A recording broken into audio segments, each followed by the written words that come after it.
always say, go with the mentality of if a 22-year-old was hired tomorrow, because this happens a lot, first day on the job, everyone's very busy and they're running around and they say, hey, we'll get to you by lunch, hopefully.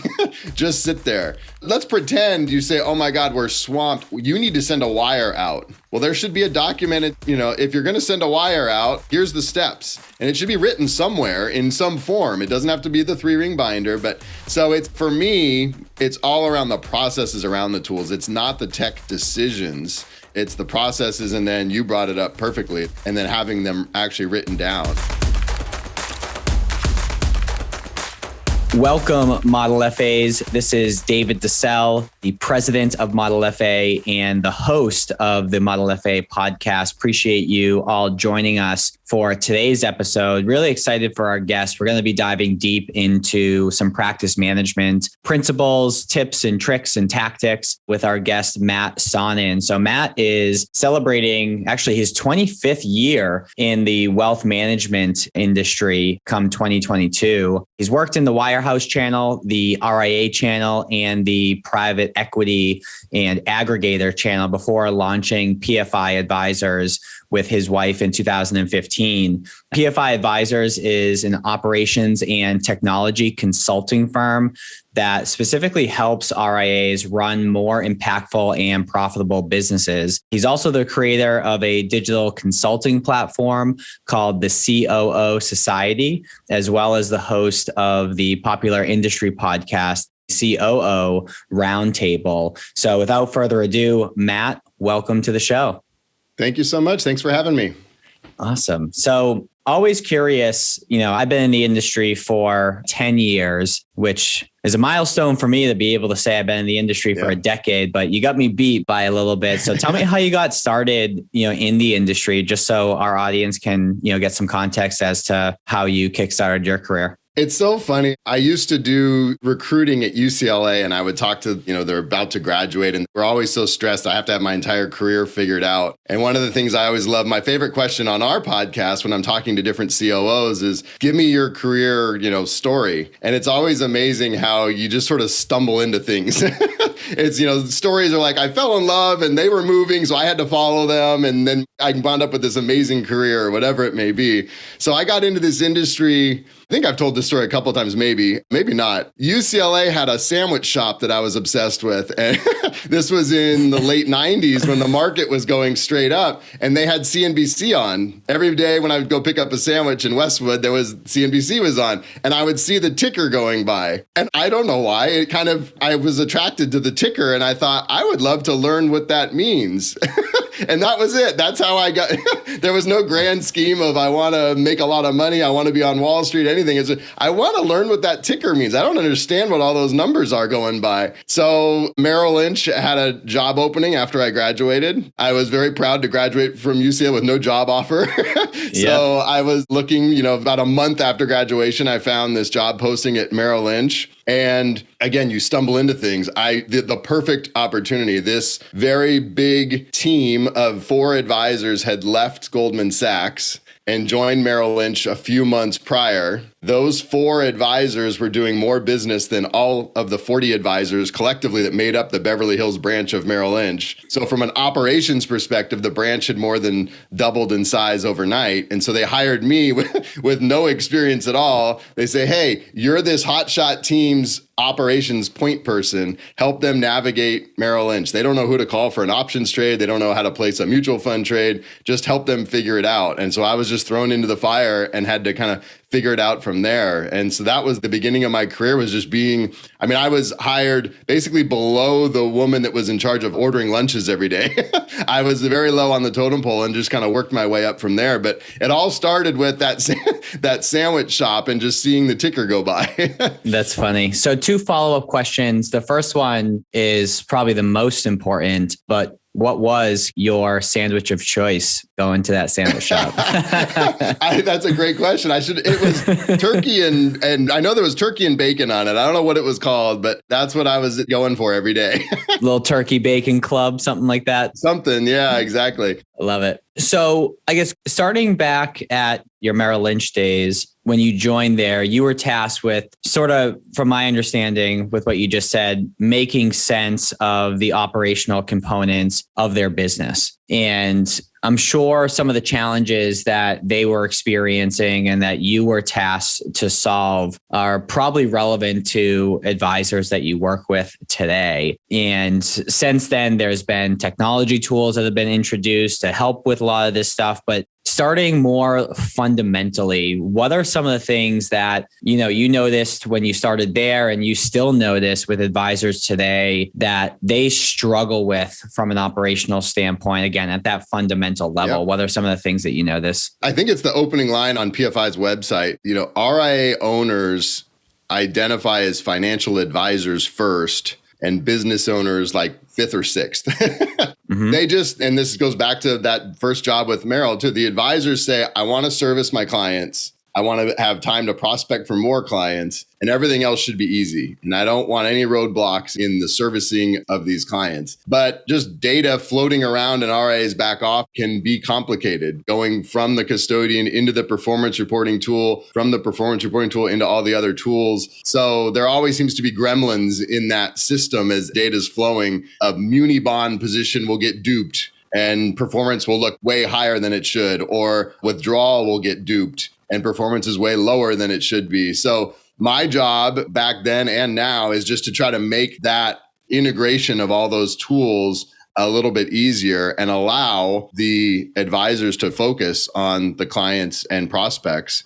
And we'll help the RIA's operations team run the efficiencies of the firm and try to keep the advisors out of the sausage making, so to speak. Well, I'm glad you brought that up and I share a similar sentiment where folks typically get in the business to help clients make money, create a certain lifestyle, for their clients and themselves. And then at some point in their career, they get to a certain size to where they have this realization and this, wow moment of, I'm actually a business owner. I'm not an advisor, and I don't have SOPs developed for certain aspects of the business. Perhaps I don't have the proper tech tools in place to be able to make this a seamless experience for clients and a seamless process for, folks on the team. And what I find is when a staff person leaves, if they don't have this stuff buttoned up, all that institutional knowledge that was gathered,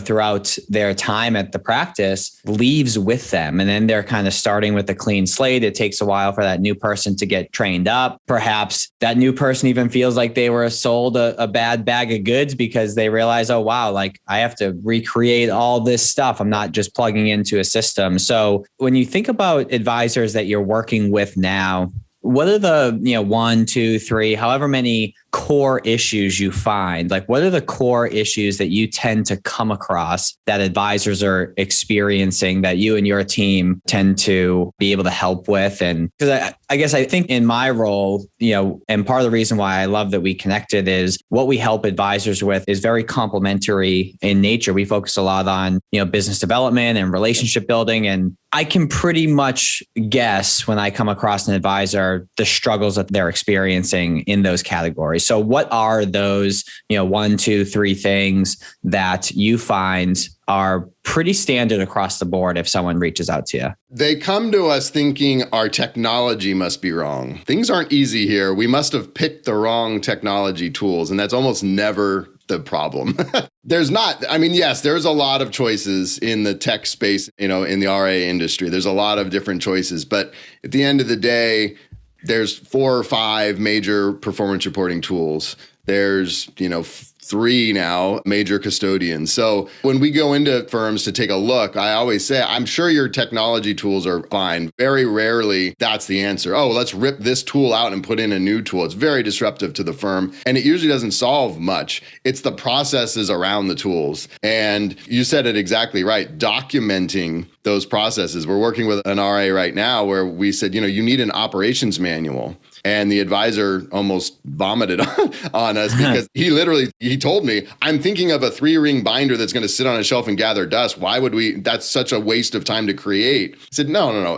It's not a 3-ring binder. It's just, you can build it electronically. Some of it's going to go in your CRM, but you can just have in folders, how do we do business here? And I always say, go with the mentality of if a 22-year-old was hired tomorrow, and because this happens a lot, first day on the job, everyone's very busy and they're running around and they say, hey, we'll get to you by lunch, hopefully.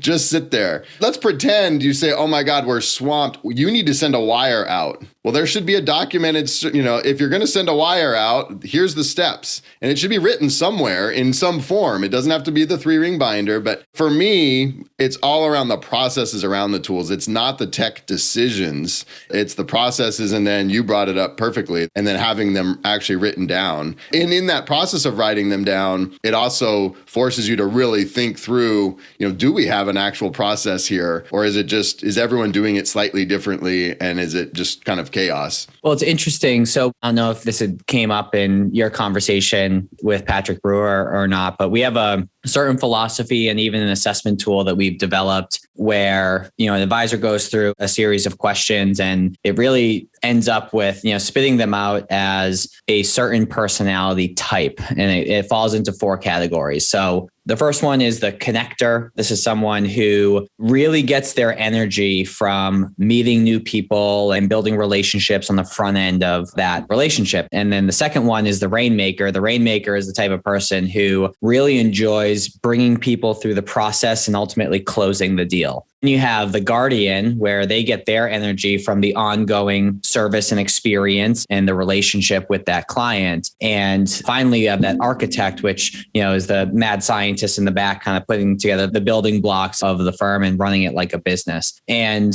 I don't know if you found this, and you can, in a conversation with an advisor, you can kind of get a sense as to what personality type they are. Yep. And the assessment tool just kind of solidifies that. So I find, and I'm sure you find this too, a lot of advisors fit into the first 3 that I mentioned, which is the connector, the rainmaker, and the guardian. And, at the beginning stages, I think it's very manageable to not have SOPs and not, have processes in place. But then they get to a certain size, whether it be AUM or amount of clients or amount of staff on the team. And then they realize, wow, like things are falling through the cracks. I told this person I was going to meet with them X amount of times per year, and I end up not meeting with them. And typically it's because of the fact that they don't have that architect style person on their team. And that can come in many forms. It can come as, a fractional relationship, with your team over there, or maybe they get to a point to where it makes sense to just hire someone for that.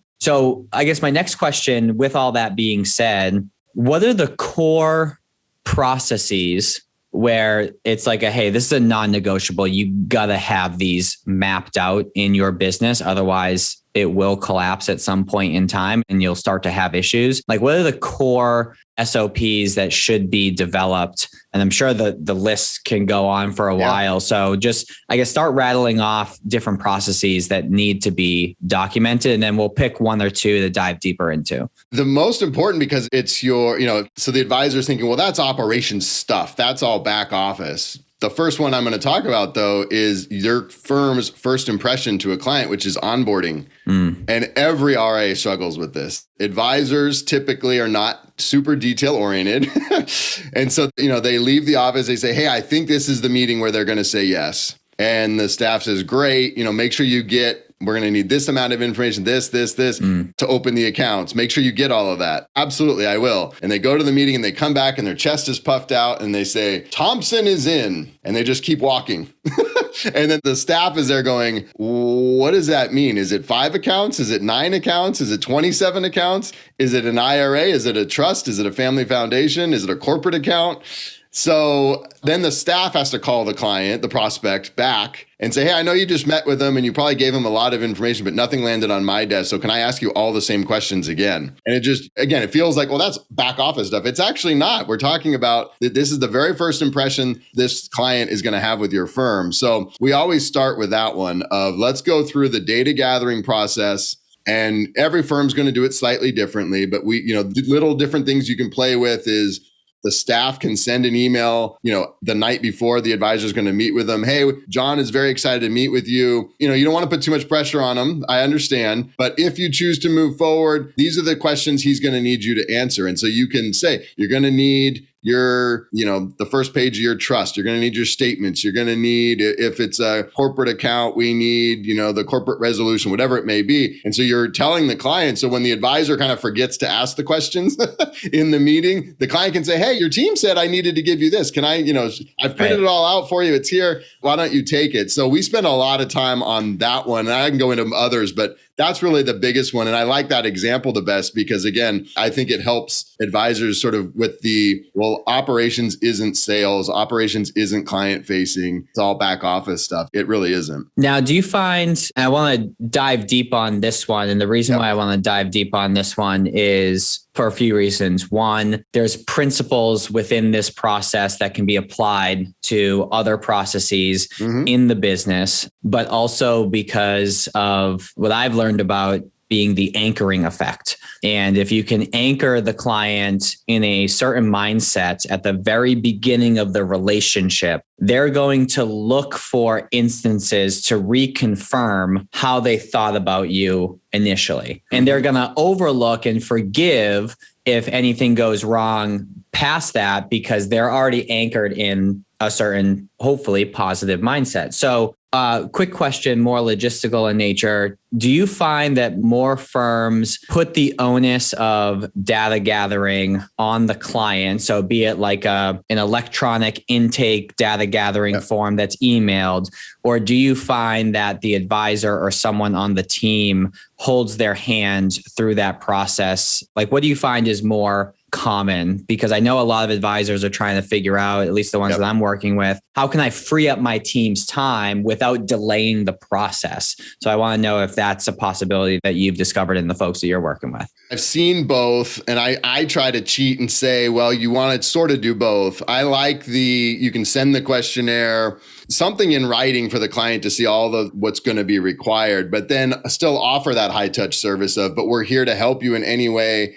As you can imagine, you can blame the custodian if you want. If you're very worried about, I don't want to make it feel complicated for the client. As you can imagine, in order to open accounts with Schwab, Fidelity, whatever, you can put it on that. They are going to require a lot of information. We're here to help you answer Schwab's question. You can frame it that way if that makes you feel better. So I kind of like both. The intake forms, some firms just say, I send it out and I expect them to fill it out, upload everything that needs to be uploaded. It comes back and they're hoping it's going to magically fill in their CRM and then they're completely out of the process. But I would say most firms are offering some type of handholding in that process. But I kind of like both. I think the firms that go the other way and say, I could never send something to the client, I have to hold their hand through the entire process. That's where the advisor tends to miss things. So I kind of like finding an in-between where you send something in writing with a list of what's going to be required or the questionnaire, whatever, but then offering, Susie on my team is going to call you and walk through with you and make sure that you're comfortable with each step of that process. Cool. Hey, ModelFAs. I know you're enjoying this conversation, but I wanted to take a quick break to talk to you about the ModelFA Accelerator. This is a unique collaboration between us and you, where we help you build a financial advising practice that you can be proud of. We focus on the foundational concepts around how to pick a niche or a specialization, how to price your services, how to construct an offer that people are going to buy, and then how to market it and sell it in a way that'll get people to sign on the dotted line and become clients of your firm, all while giving you the information to scale and set up workflows and operational processes that will allow you to reclaim your time and build a practice that doesn't run you. So if you'd like to hear more about that, go to www.modelfa.com/accelerator or www.modelfa.com. Hover over Work With Us and click on Accelerator. Hope to see you in the program. So do you find that as advisors are putting this together, because this is where I start to get passionate about this process. Like I don't get energy from the logistics of, collect this information, enter it into this. Like I get passionate about how they're layering on an experience component throughout each of those steps. So do you find when advisors are putting together these SOPs, do you find that their first pass through tends to be very service oriented, or do you find that there's a natural inclination to add an experience component onto that, or is there a gap between those two? Well, the client experience is filling all of the promises you've made, right? So when we do an operational diagnostic, the first session we like to do with a firm is we want you to send us your marketing deck and pretend like I'm a business owner, right? So pretend that, I've got $10 million, whatever their ideal client is, pretend I'm your ideal client, give me the pitch. And they say, why are you asking? You're the operations guy. Why are you asking for my pitch? And I worded exactly the way I just did. I want to hear the promises you're making in the prospect phase. And then we're going to go through all of your operational processes, workflows, everything else to make sure you're fulfilling on all of those processes, all of those promises. So it's not an either or, right? Is it service or is it operations? Is it a client experience? To me, and I'm biased, I'm a nerdy ops guy, but to me, it's all the same thing. It is all the client experience. So it's just, you want to make the process as easy as possible. But if you're going back to them multiple times because, we forgot to ask this, we forgot to ask that, it's not a great client experience. So I think helping advisors make that mindset shift is helpful in this process. Cool. So I don't want to overshadow and turn me into the guest here, but this is where the part of the process that lights me up. So as I'm thinking about the onboarding experience and expectations, because I think those are two different things. I think the expectations need to be met in order for them to start to have a good experience. I think that when expectations are met, it's more of a, well, yeah, I would expect that my expectations are met, and not so much of a, wow, this is an amazing experience. And what I'm getting at is if you can solidify the fact on the front end that they're going to feel amazing every interaction they have with you, what that does on the back end is it makes it much, much more likely that they're going to be willing to talk about that experience with other folks and in turn make introductions. So the example I always use, Matt, is if you go to a McDonald's, which hopefully you don't, but if you go to a McDonald's and you ask for a Big Mac with no onions on it, and you get that Big Mac and it doesn't have onions on it. First of all, you're not going to tell people that you went to McDonald's, but just because your expectations were met doesn't mean you're going to talk about that because that's what you expected, right? But when you go to that steakhouse and they pull out your date's chair and they scrape off the crumbs in between the courses, they fold the napkins when you go to the restroom, they comp a dessert at the end, the chef makes sure your steak is cooked perfectly. That's something that's worth talking about. So little things that I suggest folks do along the way and actually build in their SOPs. And a great book about this is Delivering Happiness by Tony Hsieh. That's kind of where I got some of the foundational ideas that I share. And it's just all about making it feel like it's their birthday every time they're, talking to you. So it's, can there, once you start the actual onboarding process, can there be a quick welcome video, that you share with them? Could there be an instance where you give them a sense as to who your team is and who they should be reaching out to about what? On the front end through the discovery process, did you actually spend time getting to know their hobbies and interests and passions so that you can simply add a PS to a follow-up email to share a podcast, a book, or a recipe if they like cooking? But just those little things where they're like, oh, this is different. This isn't what I was expecting, but it makes me feel good. Can you link them up with someone on your team to handhold them in account aggregation for whatever software tool that you use, a small gift or handwritten note? So again, I could talk about that stuff for days, but I think that in order for an onboarding process to turn to an onboarding experience, it's what are the things that I can layer on top to exceed expectations. So I go from making them feel like they made a good decision to making them feel like they can't help but talk about that with other people. So I don't necessarily know if I'm even looking for a response, but I just wanted to hit on that, where even when I come across folks that have SOPs, I notice that they're very service oriented and not experience oriented. So just for what it's worth, wanted to include that in this podcast. Yeah, I'll throw out two different stories related to that. So that hotshot team, that I got paired with at Merrill Lynch, they sat me down on day 1 or 2. It was one of the very first. And they said, listen, this is how we've built our business. Markets are going to go up and down. We can't control that at all, but we can control our service. every single phone here needs to be answered by the second ring. That was like one of their things. Like nobody ever goes to voicemail, ever. You always take a message, we'll call you back, whatever, but all phones must be, and they had other service things, but if the service is good, this was their theory of how they had built their successful business. If the service is good, clients will forgive us when markets are going down. If the markets are going down and their portfolio is going down and they haven't had a great service experience, they're much more likely to start looking around. 100%.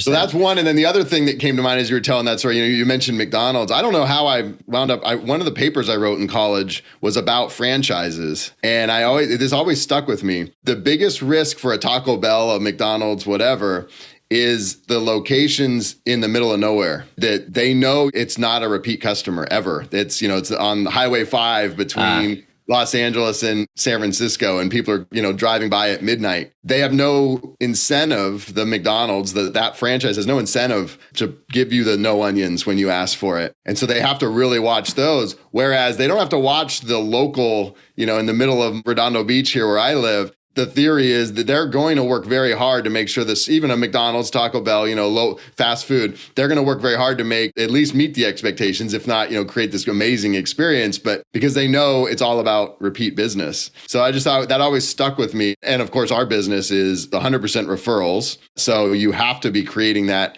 client experience, and you have to always be thinking of how you're servicing the clients so that not only are they going to stick with you and not get wooed by other advisors that are probably calling them and meeting them at parties and things, but that they're going to be telling their friends about you as well.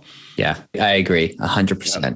So I think in an ideal world, it's obviously tough to achieve, that status because there's always going to be some changes and exceptions along the way. But in an ideal world, an advisor should basically work with the same type of person over and over and over and over and over again, be it business owners, be it retirees, be it medical professionals. And the purpose of that is obviously you can become an expert in that niche, and it allows you to build systems and processes to actually be able to scale, as opposed to making different promises to different people along the way and then trying to coordinate all of that. So do you find that certain aspects of various SOPs that you're helping folks create, do you find that there's differences depending on the type of client? And if so, how much time should an advisor spend on actually creating those? Or are you suggesting, hey, let's scrap these types of clients and just focus on this one? I guess how much is a client's niche or niches? How much does that affect the SOPs that they're putting together? We have spent a lot of time talking about client segmentation, talking about the importance of having a niche.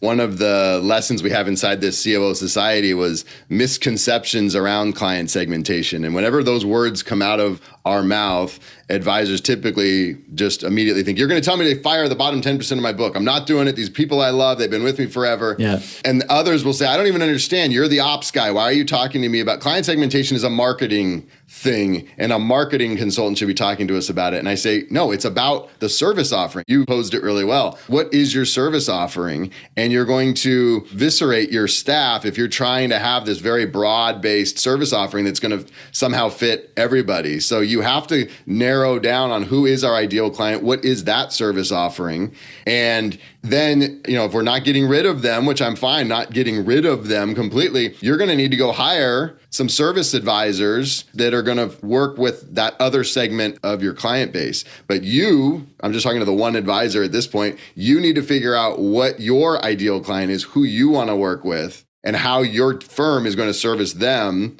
And then you don't have enough hours in the day to service people outside of that niche. So either you're going to get rid of them and your firm is no longer going to service them, find referrals to other advisors that you know, or you're going to need to spend some money, some more staff, then they can focus on that. But you can't be all things to all people. It'll fall apart. So before we get into the book that you had suggested, I just want to be able to give advisors context. I'm not going to quote you on this actual number because I'm putting you on the spot, but I feel like when I come across advisors, they underestimate the amount of stuff that them and their team actually does. So when they think about SOPs, they think about, okay, our onboarding and then perhaps our, review process. And then they're kind of, okay, I got my business documented now. And you and I both know that there's many more SOPs than that. So again, I'm not going to quote you on this number, but I just want to get a sense as to like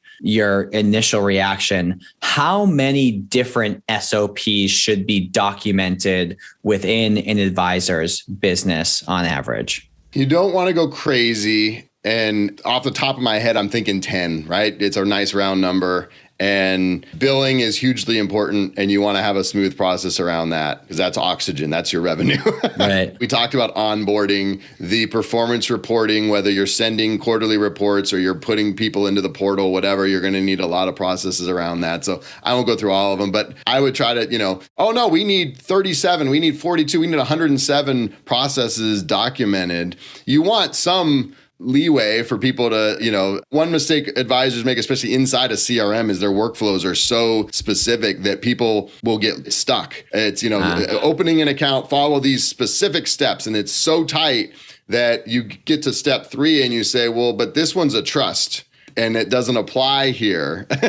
And then it's like, I can't move on in the workflow. So you want to have some leeway. So high level, I'm thinking, probably 10 high level, and then you can have very detailed instructions underneath that. But in terms of just like major systems in your firm, I'm thinking 10. Cool. Awesome. Well, this has been super helpful. And it's cool too, because when we're working with advisors, we stay, I guess, more conceptual around the systems and processes, because where we shine is business development, experience, relationship building, marketing, things like that. So it's good to get this level of detail around not just the SOPs, but just overall philosophy of running a business. And I can see how you and I specifically can be a resource to one another and to one another's clients moving forward. So I appreciate the time spent today. With that being said, before we close out, if this is your first episode that you're listening to, first of all, welcome. I appreciate you joining us today. But one theme that you'll notice if you go back and listen to some other episodes or listen to the future ones from here is every guest, I ask them one of their favorite books is that's had an impact on them. And the purpose of that is I find that a lot of times advisors, when they are looking to learn, they tend to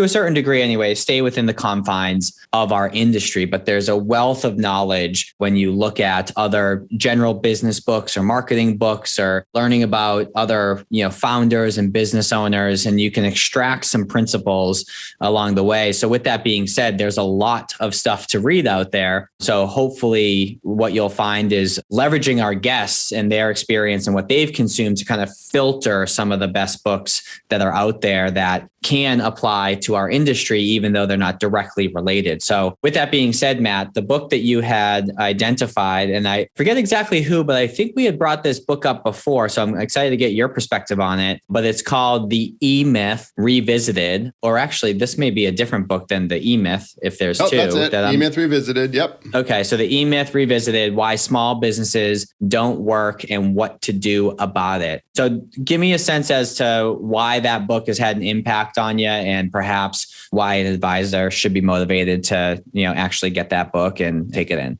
I mean, it's very personal to me because I didn't read it until a few months after I left my corporate job and started PFI and became an entrepreneur as well. So it applied to me as well. The E-myth, the entrepreneurial myth, according to the book, which I agree with, is I'm very good at this task, this service. Therefore, I should start my own business that performs that task. And so I think in the book, it's plumber maybe. I'm the best plumber in town and everybody asks for me and I'm really good at all plumbing problems. I should go start a plumbing, I don't need a boss. I'm going to stick it to the man and I'm going to go start my own plumbing business. It's a whole different skill set. Fixing sinks and toilets and everything else and plumbing issues is very different than how many employees do we need and who should be doing what, and documenting processes as we've been talking about. Advisors are, it fits exactly with what advisors are. Hey, I'm at Merrill Lynch, Morgan Stanley, whatever it is. I'm really good at going and getting clients, getting them to trust me, long-term relationships. I've worked with the family, et cetera, et cetera. I've been to the birthdays and the birth. They love me. I should start my own investment advisory firm. And for all the right reasons, that's a great idea. And we could go on and on for why that's such a great idea. But I think a lot of times then advisors, and we've talked about it a little bit already on this during this interview, oh, wait a minute. The skill set of finding clients, getting them to trust me, building investment portfolios, understanding their long-term financial goals, et cetera, is very different than running a business and figuring out operational efficiencies and again, who's sitting where and what roles they're doing. So I love the book and it addresses all of that. And a lot of the book speaks to the need to document processes, et cetera. So I recommend that book all the time. I love it. Well, it's interesting because obviously that directly correlates to what we were just discussing. And it's funny, it's an example of me as well. So when I got out of being an advisor, I was doing that for 7 years and I started a consulting business. Same idea. I was like, hey, I've been coaching advisors. They've been seeing success. Like, let me do this on my own. And it got to a certain point and then I could see a ceiling because I wasn't passionate about other aspects of the business. I was passionate about helping people. So then I came across Patrick and his team, and we had done some work together initially at more of like an arm's length. And then finally we decided, hey, let's do this together. And the success that we've had at ModelFA has purely come from our team's dynamic and the difference in skill set. And I have a role in that. Eric on our team, Graham and Natalia and Ryan and Pat, like they all have a specific role in that. But what I wasn't good at that time was putting those people in place. So it's almost transitioned me from, that entrepreneur ambition or mindset to more of an intrapreneur. And you can still very much succeed in that type of role. So it's interesting how that not only applies to advisors, but also, my personal story, as well. So I appreciate you sharing. So with that, Matt, if I'm an advisor and listening to this podcast and I'm like, I don't even know what SOP stands for, never mind having SOPs. So, obviously standard operating procedures is what we were referring to. But if there's someone listening today and their business needs some love from a systems and processes standpoint. I know you got a podcast. I know you provide a service. So if I'm an advisor, I want to learn more about either your content or what it's like to work with you. Where would you like them to spend some time visiting?